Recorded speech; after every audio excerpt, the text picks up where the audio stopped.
Hey and welcome to another Blades of Deceron Devlog, a game with the 2D melee combat of Gladihoppers and a campaign mode best described as Mount Blade at home.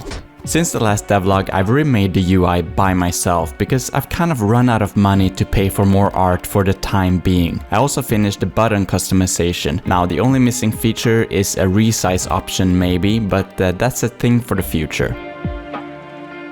In terms of gameplay, I've made it so that being low on stamina greatly reduces the amount of damage your constitution skill and armor absorb, which should make fights last longer. It's just that opponents get tired instantly since the AI doesn't even know that it has stamina, so I'll have to fix that. Speaking of AI, we recently had our second baby and he's been needing some adjustments to his behavior as well, so that's basically the reason development has slowed down to a crawl as of late. Wait, I feel like I'm repeating myself. Speaking of AI, we recently had our first baby and she's been needing some adjustments to her behavior as well, so I've been a little bit delayed by that. Anyway, I've decided that I'll be releasing an early access version of the game, including the campaign mode, sometime in June, which as of writing the script is in 2 months from now, so it's time to get to work. To start off, I'm gonna grab the AI state machine I made for Bounce Basketball 2. And yes, I will remake BB2 soon. Alright, so since I'll be adding features to this game for probably years to come, being able to create new AI states when need arises, I think is the best solution. This here, for example, is the recovery state. The AI stays out of range of their opponent and lets their stamina regenerate. In addition to the recovery state, I only want to have one more state for now, the melee state. Then later on, when I've added throwing weapons to the game, I'll make another state for skirmishing. After a lot of tweaking, I've gotten it to the point where I'm more or less happy with it. It's nothing groundbreaking, but it's good enough to give me a decent challenge. And if I turn on the AI for my character and let them fight each other, I think that the result also looks acceptable.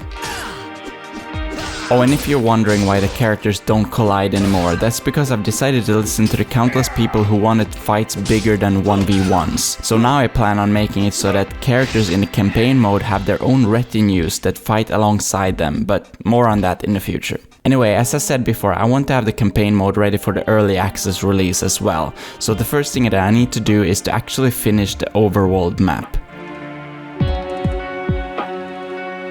And while I do that, I'd like to thank my patrons and YouTube members for supporting the channel and being a part of Gladiatrons, our weekly community gladiator game. For the finale of Season 2, I've added a team battle feature where gladiators with an odd number position in the standings fight the ones with an even number position. At the end, Baldy is left in a 1 vs 2, but manages to get the win to become the new Grand Champion. Become a member on either Patreon or YouTube to get your own gladiator in the game. All links are in the description. Thanks guys. Okay, so to tell you the truth, I've actually been working without recording anything for almost a month now because I had some really nice momentum going. So let me just quickly show you everything I've done. The overworld is now finally finished. I might make some minor changes to the geography here and there, and as I add more factions I will probably add new locations as well, but this is basically as good as it will get. Then I made it so that when you do things like fighting, it loads in the correct background that matches your position on the overworld.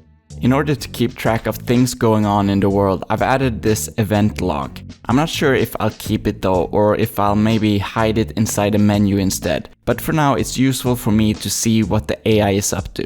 Speaking of useful things, I've made a developer console where I can do things for testing purposes, like giving my character lots of gold. Maybe I'll leave this in for the full version of the game as some sort of a secret cheat console. You might also have noticed that locations have gold as well as power. These can be used by the owning faction to recruit new units. Later on, I will also make it so that the locations can be looted by bandits, enemy factions, as well as by the player. I've created unit classes that are responsible for making NPCs level up in an intelligent way. These contain the ideal max level skill distribution for a certain unit type. Units have a reference to a class ID as well as to a loot table ID and a list of equipped inventory items and the probability of them spawning with it. Hopefully this will lead to a good variation in NPCs. Now as for changes to the combat, I've made it so that attacks break through blocks when a part of the weapon that doesn't do full damage, such as the shaft, is hit. Two-handed weapons, however, always break through one-handed weapons. Attacks that break through a block lose a percentage of its damage according to the defender's blocking skill. All of this, of course, unless it's a perfect block, meaning that the attack was blocked during a short window just after the block was started. The time of the window also depends on the blocking skill. So what's left to do? Well, not that much. I just need to add a menu where you level up your character. Then I need to create some more backgrounds because, as you can see, most locations still load in the default step temple background. I also have to add a loot menu at the end of battles because right now you just go back to the overworld when pressing continue here.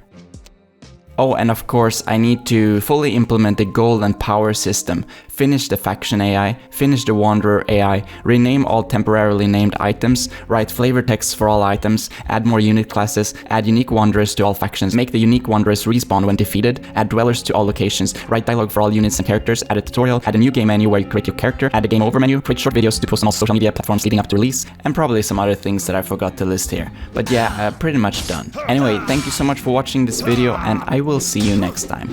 Bye bye.